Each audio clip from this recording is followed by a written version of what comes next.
আসসালামু আলাইকুম। আমরা আজকে মুগ ডালের হালুয়াটা রান্না করবো। এখানে মুগ ডাল নেওয়া আছে, বেসন আছে, আর এখানে ৩ ধরনের আমরা বাদামটা নিয়েছি। তো আরো বাকি কিছু উপকরণ আছে, সেটা পর্যায়ক্রমে আমরা ইনশাআল্লাহ আসবো। ওকে।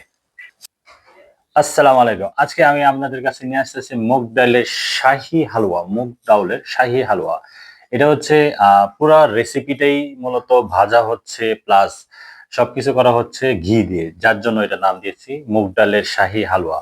তো এখানে আমরা যে আ উপকরণগুলো দিয়েছি সেটা আমি আপনাকে ১ম এই দেখিয়েছি, বলেছি। আর এটা ফ্লেভারটা মাশাআল্লাহ, মাশাআল্লাহ খুব ভালো আসতেছে। এটা এখনো রেডি হয় নাই, বাট রেডি হচ্ছে। ইনশাআল্লাহ অল্প কিছুক্ষণের মধ্যেই আমরা আপনাদের সামনে নিয়ে আসবো। এটা কেমন হয়েছে রান্নাটা, হালুয়াটা কেমন হয়েছে খেয়ে অবশ্যই আপনাদেরকে জানাবো। তো আমাদের সাথে থাকুন। Thank you. পরবর্তীতে আবার ইনশাআল্লাহ আসতেছি। ওকে। বিসমিল্লাহির রহমানির রহিম। আমি এখন ঘিয়ের মধ্যে মুগ ডালটা ভেজে নিব। একটু ভালো করে ঘিটা করে নিতেছি।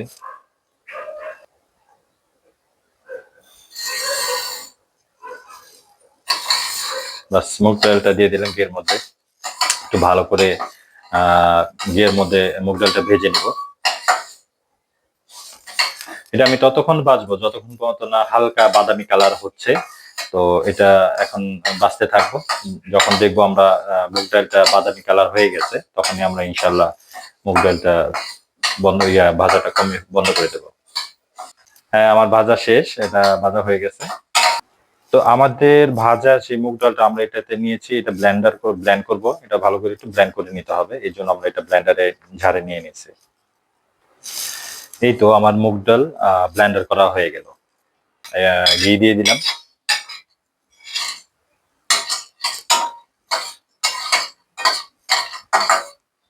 ভালো করে বাদামগুলো ভেজে নেব। আমাদের এই হালুয়াটা হচ্ছে শাহী মুগ ডালের হালুয়া। কারণ হচ্ছে পুরা প্রসেসটাই আমরা ঘির উপরে ঘি দিয়ে করতেছি। পুরা ভাজাটা, তারপর মুগ ডাল ভাজা, বাদাম ভাজা, পুরাটাই ঘি দিয়ে করতেছি। তার জন্য আমরা এটার নাম দিয়েছি শাহী মুগ ডাল হালুয়া। পাশে আমার আছে দুধ। এটাও মোটামুটি হয়ে গেছে, এটা গরম হয়ে গেছে। এখানে আমরা দুধটাও পরে দিয়ে দিব, পর্যায়ক্রমে দুধটা পরে দিয়ে দিব। এখন আমরা এটাতে ২ চামচ বেসন দিয়ে দিব।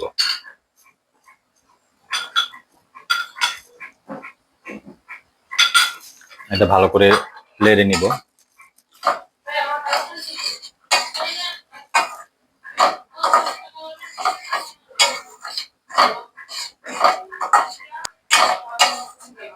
হয়ে গেছে, আস্তে আস্তে হয়ে যাচ্ছে।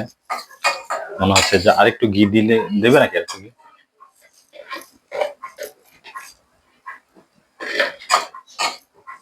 পুরা শাহী, শাহী মানে শাহী,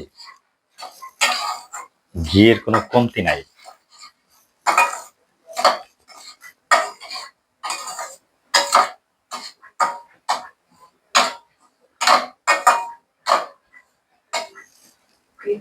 একদম গরম গরম দুধটা ডালতে হবে, দুধটা দিতে হবে, গরম গরম দুধটা দিতে হবে।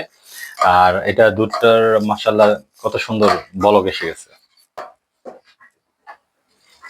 এই যে গরম দুধটা চলে আসলো, মাশাআল্লাহ।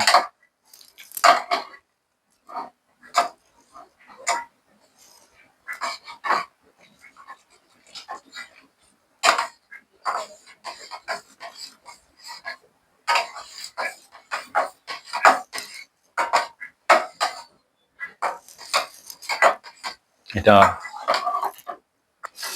এটা ভালো করে মিশাইতে হবে, অনেকক্ষণ নাড়তে হয়। প্রসেস যেহেতু স্টার্ট হয়েছে, এটা সময় লাগবে, আরো অনেক সময় লাগবে। এটা দুধটা শুকাবে, তারপরে এটা ১ চিমটি পরিমাণ লবণ প্লাস হচ্ছে এখন এলাচি পাউডারটা দিব। এটা ১ চিমটি পরিমাণ লবণ। লবণটা স্বাদ মতো আর কি, স্বাদ মতো, যার যার স্বাদ অনুযায়ী লবণটা এখানে তো অত লবণ দেওয়া লাগে না, বাস হালকা একটু। এখানে এটা এলাচি পাউডারটা, হ্যাঁ এলাচি পাউডার, ফ্লেভারটা আলহামদুলিল্লাহ ভালো আসবে এলাচি পাউডারের।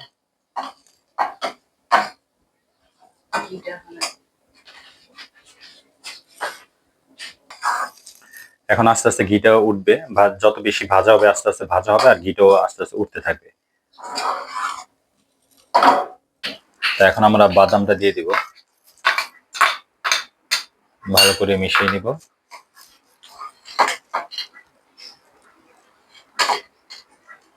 বাদামটা দেওয়া শেষ, এখন ভালো করে মিশিয়ে নেব। আমাদের হালুয়াটা আলহামদুলিল্লাহ অলমোস্ট হয়ে গেছে। প্রচুর লাড়তে হয়, প্রচুর লাড়তে হয়, এটা অনেক লাড়তে হয়। এটা হালুয়া, বিশেষ করে হালুয়া রান্না করাটা অনেক কষ্টসাধ্য কাজ।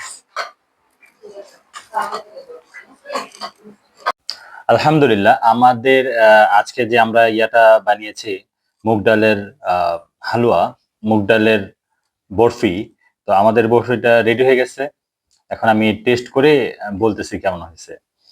তবে একটা জিনিস বলতেই হয়, সেটা হচ্ছে যে মুগ ডালের হালুয়াটা মাশাআল্লাহ অনেক, মানে যে ফ্লেভারটা আসতেছিল আপনার ওই ঘি দিয়ে ভাজার কারণে, প্রচুর ঘি লাগে। ঘিটা বেশি দিলে ভালো, মানে ফ্লেভারটা ভালো আসে, টেস্টও ভালো আসে। এবং চিনির পরিমাণটা, যে মিষ্টিটা আর কি, মিষ্টিটা মোটামুটি একটু বেশি দিলে ভালো হয় আর কি। যখন আপনার মিষ্টিটা খাওয়ার পরে যখন মিষ্টিটা লাগবে তখন ভালো লাগবে আর কি। মিষ্টিটা কম হলে অতটা ভালো লাগে না, বাট মিষ্টিটা পর্যাপ্ত পরিমাণে, মানে পারফেক্ট একটা লেভেলে আসলে তখন যে ভালো লাগে আলহামদুলিল্লাহ। তো ঠিক আছে, বিসমিল্লাহির রহমানির রহিম।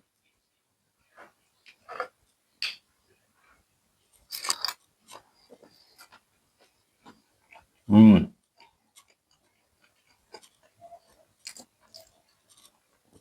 এই মুগ ডালের বরফিটা, মুগ ডালের হালুয়াটা আপনার, এটাতে যত আপনি বাদাম দেবেন, আমি এটাতে বাদাম দিয়েছি কিন্তু, হ্যাঁ, এটাতে যে ৩ টাইপের বাদাম দেওয়া হয়েছে। আর চীনা বাদাম যেটা আমরা বলি সেটা হচ্ছে আস্তা রাখছি আমি, কিছু কিছু আস্তা আছে যেটা আপনার এটা পুরাটা দিয়ে নিছি। এবং বাদামটা যখন আপনার মুখে লাগবে, এটা টেস্ট একটা অন্য লেভেলে চলে যায়। মুখে দেওয়ার সাথে সাথে বাদামটা যখন মুখে লাগে, ওভারঅল টেস্টটা অন্য ধরনের চলে যায়। আলহামদুলিল্লাহ খুবই ভালো লাগে। আলহামদুলিল্লাহ, আলহামদুলিল্লাহ। আমার কাছে এটা খুবই ভালো লাগে। এটা সাধারণত আমরা শবে বরাত, শবে বরাতের সময় আমরা এটা করি আর কি। সাধারণত সবসময় হয় না, বানানো হয় না, রান্না করা হয় না।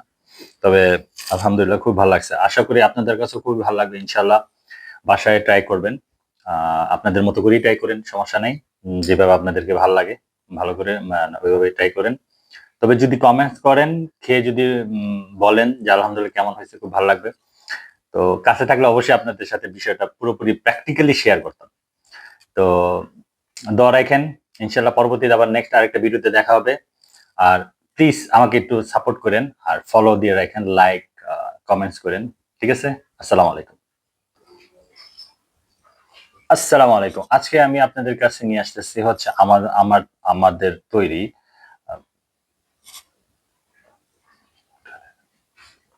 মুগ ডালের হালুয়া, না